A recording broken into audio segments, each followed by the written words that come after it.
कि बाबा साहब ने मनुस्मृति का दहन क्यों किया। यह विषय किसी की भावनाओं को आहत करने का नहीं है, यह विषय मानवीय है, मानवता को सम्मानित करने का विषय है। हजारों वर्षों तक इस देश में आम व्यक्ति के लिए, जनसाधारण के लिए ज्ञान के दरवाजे बंद कर दिए गए थे। केवल कुछ मुट्ठी भर लोगों को पढ़ने का अधिकार था और वो अधिकार किसी और के पास ना चला जाए, उस अधिकार से समाज के और लोग लाभान्वित ना हो जाए, इसलिए उन्होंने इस मनुस्मृति को शासन का तंत्र बनाया और उस तंत्र के माध्यम से सभी लोगों की प्रगति के द्वार बंद कर दिए। एक ही वर्ग पढ़ सकता था, वो भी पुरुष पढ़ सकता था। महिलाएं तो शायद भूल गई, उस मनुस्मृति में किसी भी महिला को पढ़ने का कोई अधिकार नहीं था। अधिकार नहीं हो कोई बात नहीं, लेकिन अधिकार अगर पढ़ने की कोई बात करता था तो उसको सजा मिलेगी।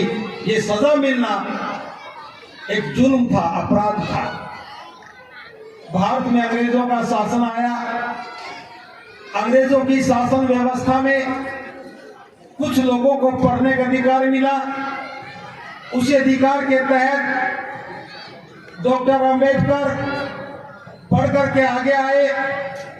तब उन्हें समझ में आया कि समाज की प्रगति क्यों रुकी, समाज को आगे बढ़ने से किसने रोका, व्यक्ति के सर्वांगीण विकास के लिए ज्ञान का होना नितांत आवश्यक था। फिर ज्ञान की प्राप्ति में इतनी बंदिशें किसने लगाई, तो पता लगा कि जो शासन करने का जो तंत्र है, विधान है, वो मनुस्मृति ही उसकी जिम्मेदार है। और जब तक मनुस्मृति के आधार पर शासन चलेगा तो ना किसी को पढ़ने का अवसर मिलेगा, ना किसी को समानता का हक मिलेगा, और स्वतंत्रता तो एक स्वप्न की बात ही बनकर के रह जाएगी। पहली बार प्रतिबंधों के बाद भी एक व्यक्ति को पढ़ने का अवसर मिला और उसके बाद इस मनुस्मृति को जलाया गया। और जलाया भी क्यों गया? ये कोई योजना नहीं थी कि बाबा साहब तैयारी करके आए थे। बाबा साहब तो मानवीय अधिकार लेने के लिए महार के तालाब का पानी पीने का आंदोलन लेकर के आए थे, लेकिन उस आंदोलन की जड़ में मनुस्मृति थी। और मनुस्मृति से लाभान्वित लोगों ने न्यायालय में झूठा मुकदमा डाल करके कहा कि यह तालाब तो हमारी निजी संपत्ति है, और अंग्रेज सरकार का कानून भी उनके पक्ष में खड़ा था। तालाब पर जाने की मनाही हो गई थी। हजारों पुलिसकर्मी पहरेदार बन गए थे और जो समाज के ठेकेदार थे वो किसी भी अनहोनी घटना को अंजाम देने के लिए तैयार खड़े थे। उसके प्रतिशोध में बाबा साहब ने इस मनुस्मृति को जलाने का निश्चय किया। और निश्चय करते समय दो बातें कही। पहली बात तो मैं इस मनुस्मृति को इसलिए जला रहा हूं क्योंकि यह मेरी बुद्धि को नहीं जचती है। हजारों साल के इतिहास में भारत में किसी एक व्यक्ति ने खड़े होकर के, जिसके पुरखों को भी पढ़ने का अधिकार नहीं था, पढ़ करके अपने ज्ञान की बदौलत शासन के इस तंत्र को चुनौती देने का काम किया कि ये मेरी बुद्धि को नहीं जचती है। पहली बार किसी ने बुद्धि की बात की। बुद्धि की बात कोई बड़ी नहीं है, लेकिन दूसरी बात बाबा साहब ने कही, मैं इस मनुस्मृति को इसलिए जला रहा हूं क्योंकि ये अमानवीय है। ये अमानवीय है। जब शासन तंत्र ही अमानवीय हो जाए तो उसे जलाना ही पड़ता है। बाबा साहब ने सिखाया और बाबा साहब ने एक एक पेज को पढ़ा, उसको फाड़ा, और साथ में एक ब्राह्मण खड़ा था जो उनका मित्र ही था, वो अग्नि में डालने का काम करता रहा। ये प्रतीकात्मक था। आज हमें इस मनुस्मृति को जलाने की आवश्यकता नहीं है, क्योंकि बाबा साहब ने उसकी जगह शासन करने के तंत्र के रूप में भारत का संविधान दे दिया है, जो लोकतंत्र के आधार पर है, समता, करुणा, मैत्री, स्वतंत्रता, बंधुता, न्याय, उसके सिद्धांत हैं। तो इसलिए हमें मनुस्मृति जलाने की आवश्यकता नहीं थी, लेकिन मनुस्मृति जलने के बाद, देश में भारत का संविधान लागू होने के बाद हमारा जीवन कितना सुंदर बना, ये समय ही हमारे लिए एक उत्सव मनाने का था। भावना आज यही है कि मनुस्मृति के खत्म होने के बाद जो भारत के संविधान से हमें जीवन मिला है, हमारे जीवन में जो उत्सव आया है, हम बाबा साहब के प्रति अपनी कृतज्ञता को ज्ञापित करें।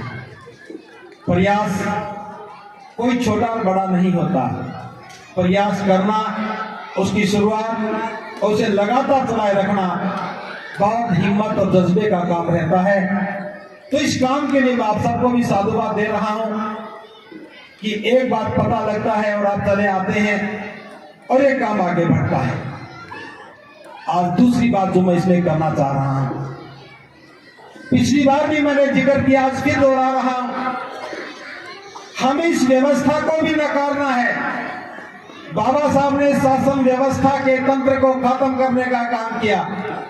अब हमारी जिम्मेदारी बनती है कि देश में भारत का संविधान है, इसलिए हमें लोकतांत्रिक मूल्यों को जीवन में उतारना पड़ेगा। हमें भी समता, बंधुता, न्याय और स्वतंत्रता के सिद्धांत पर काम करना पड़ेगा। समाज के बीच में जो भेद की दीवारें हैं, उन्हें गिराना पड़ेगा।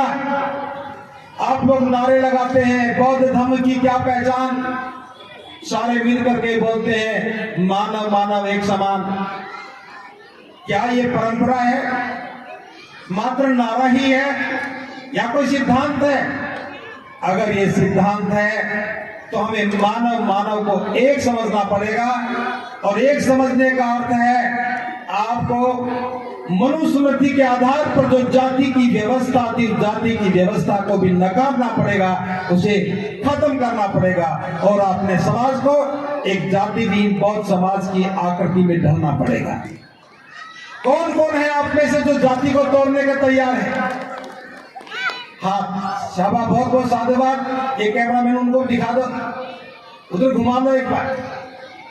आप देख लो, इतने लोग हैं जो जाति को खत्म करने के लिए तैयार हैं। तो मैं आपसे एक बात कह रहा हूं, हाथ ऊपर करने में जितनी ताकत लगी, ताली बजाने में जितनी ताकत लगी, उससे कम ताकत में जाति खत्म हो सकती है। क्योंकि जाति कोई दीवार नहीं, जाति कोई ढांचा नहीं, जाति कोई आकृति नहीं, जाति कोई प्रकृति नहीं, जाति तो एक भाव है, और आपने स्वीकार कर रखा है। अगर आज घोषणा करो, घर में जाकर के घोषणा करो, धम्म की दीक्षा लेकर के घोषणा करो, और घोषणा में अपने मित्रों को, सगे संबंधियों को, रिश्तेदारों को, सबको इकट्ठा करो, और दीक्षा लेने के बाद घोषणा करो कि मैं आज से बौद्ध बना हूं।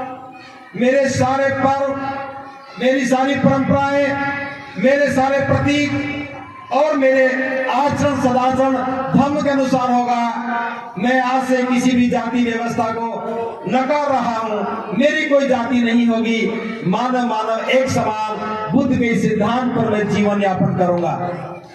प्रभु उपासक उपासिकाओं, समय आ गया है। बाबा साहब को भी दुनिया से गए 67 वर्ष हो गए।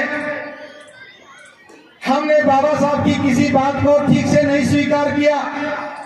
ठीक है, आप लोग पढ़ करके आ गए, इसमें सीधा लोग था कि पढ़ाई के बाद नौकरियां सामने नजर आ रही थी, पढ़ाई की, प्रयास किया, नौकरियों में आ गए, लेकिन जाति की बीमारी से मुक्त नहीं हो पाए। तीसरी पीढ़ी आ गई है बाबा साहब के बाद, तीसरी पीढ़ी भी जाति की बीमारी से ग्रसित है। क्या हमारे मन में एक करुणा का भाव नहीं होना चाहिए? जब हम यहाँ आकर के एक आवाज के साथ कहते हैं कि बौद्ध धर्म की क्या पहचान, मानव मानव एक समान, जब तक आप जाति का इस्तेमाल करोगे, जब तक आप जाति को साथ लेकर के चलोगे, विवाह शादी में जब तक जाति को ही स्वीकार करते रहोगे, तो जब तक मनुस्मृति एक बार नहीं 1000 बार भी जल जाए तो भी कल्याण नहीं होगा। क्योंकि हमें अपमान जो मिलता है, इस मानसिकता के कारण मिलता है आज मनुस्मृति का कोई शासन नहीं है, लेकिन हम आज भी उसी स्मृति के द्वारा शासित हो रहे हैं। जब आप अपनी जाति की पैरवी करते हैं, जब आप अपनी जाति की बात करते हैं, जाति का महिमा मंडन करते हैं, जब आप अज्ञानता और अंधविश्वास में रह करके पूजा पाठ करते हैं, जब आप किसी के पास जाकर के नाम लेकर के ईश्वर के स्तुति गान करते हैं, जब आप उन्हीं परंपराओं में बैठ करके उन परंपराओं का प्रोत्साहन करते हैं, तो मान लेना आज भी मनुस्मृति के शासन के अधीन आपका मन चल रहा है, आपका मस्तिष्क चल रहा है।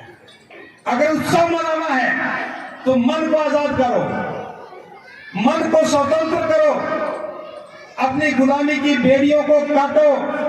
और ये बेड़ियां कोई लोहे की जंजीर में बंधी नहीं है, हमारे मन की भावनाओं में है। अगर इतना नहीं करेंगे तो आने वाली संतानें आप सभी को बुज़दिल, कायर और डरपोक कहेंगी। वो कहेंगी कि हमारे पुरखे सब कुछ उनके पास था, ज्ञान भी था, धन भी था, और दिल्ली जैसे महानगर में उनका घर भी था, गाजियाबाद और ग्रेटर नोएडा जैसे जगह पर उनके पास आलीशान मकान भी था, कपड़े भी अच्छे पहनते थे, खाना भी अच्छा खाते थे, लेकिन मानसिकता में गुलाम थे। सोच लो, आने वाली पीढ़ियों को उत्साह देना चाहते हो तो अपनी गुलामी की बेड़ियों को काटने का काम शुरू करो।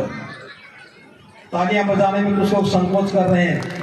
मैंने तालियां बजाने के लिए नहीं कहा, मैंने कहा था जब बात आजादी की आती है तो हम डरने लगते हैं। कभी ऐसा ना हो मैं आजादी की बात करूं, मेरा पड़ोसी नाराज ना हो जाए, आपका पड़ोसी खुश हो जाए, आपको गुलाम देख करके लड्डू बांटने लगे, तो क्या गुलामी स्वीकार करोगे?